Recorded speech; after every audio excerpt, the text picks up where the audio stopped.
Hi guys, welcome back to my amazing kitchen. And if you are new here, please don't forget to click on that subscribe button right now and join the amazing family today. Also, don't forget to click on that bell so you will be the first to be notified when I post a new video. Today we are cooking something simple and delicious. We are making corned beef and cabbage stew. So come along and let's get started.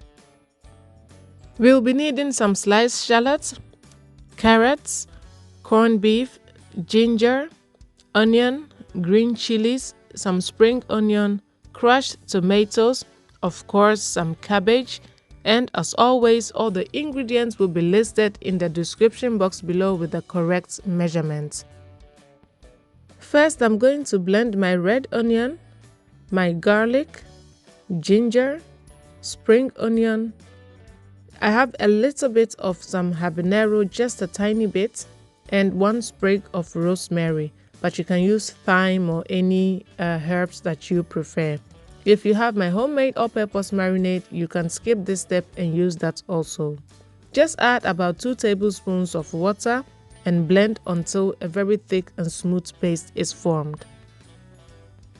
When your mixture is well blended, you are going to set that aside and begin with the making of the stew. In your pan, you want to heat up some oil, and I'm using olive oil, but you can use any cooking oil of your choice. To it, I'm going to add my sliced shallots, and I'm going to fry this for about a minute or two until it becomes very fragrant. I don't want the onions to be visible later in my stew, so I'm going to fry it well, because if not, the Onion Protesters Association in this house will come for my head. Next, I pour in the mixture we made, so my blended ginger, garlic, the rosemary and the spring onions, and I'm going to fry this on a very low heat until it becomes very aromatic.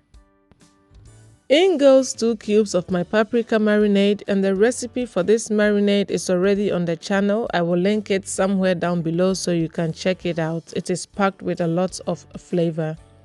1 teaspoon of my homemade jollof seasoning, my all-purpose seasoning, a little bit of curry powder, black pepper, and some shrimp powder. I try to cook without adding any unnecessary flavorings or additives to my food, so I love making my homemade spice blends and marinades, and that is how I infuse a lot of flavor into my dishes.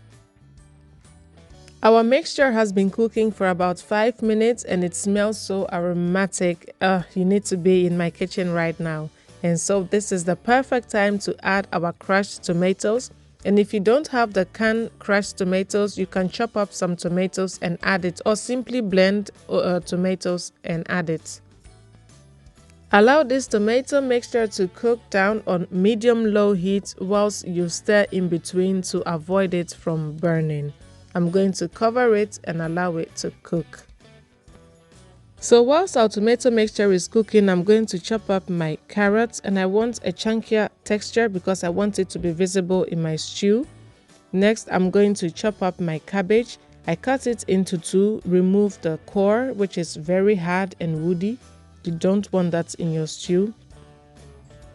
So once that's removed, I'm going to lay my cabbage flat on my board and cut it vertically, and then turn it around and cut it horizontally to get like cubes. And I hope that makes sense. We just want a chunkier texture, so anyhow you can chop up your cabbage for it to become chunky is perfectly fine too. Next, I transfer our chopped cabbage into a colander and give it a good rinse, and you want to shake off the excess water so you don't get that into your stew. Set your cabbage aside and check back on your stew, and at this point you can see that the oil is beginning to settle on top of our stew, and so this is how you can tell that the tomato base is almost cooked. This would be the perfect time for me to add the carrots. The carrots will need the most time to cook, so I'm adding that first, and I'm going to cook this for about 2 minutes. I want it to soften up, but I don't want it to go very soft either. So after 2 minutes, I'm going to add my corned beef, and as you can see, I'm trying to mold my corned beef into balls before adding it into my stew. You don't need to do this, but I like to do this because it will slow down the process of the corned beef melting into your stew.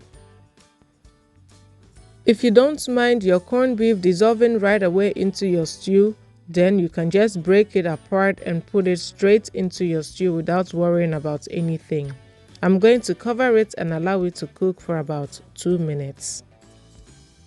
So after 2 minutes, I'm going to stir, and as you can see, I'm being careful while stirring so I don't break up the balls. Eventually, the corned beef is still going to dissolve into the stew, but I'm just delaying that process so that I will have chunks of corned beef in my stew later on. Corned beef is very salty, so I haven't added any salt yet. So now you want to taste and add salt according to your taste.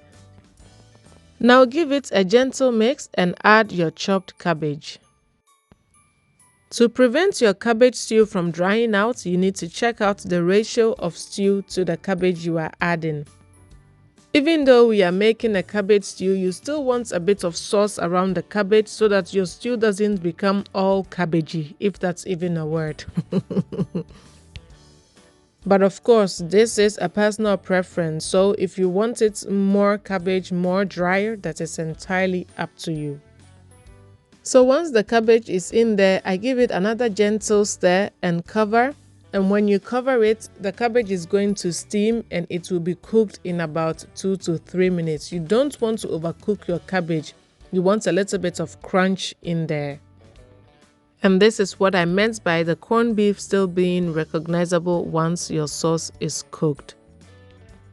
So as soon as your cabbage is cooked, your corned beef and cabbage stew is done.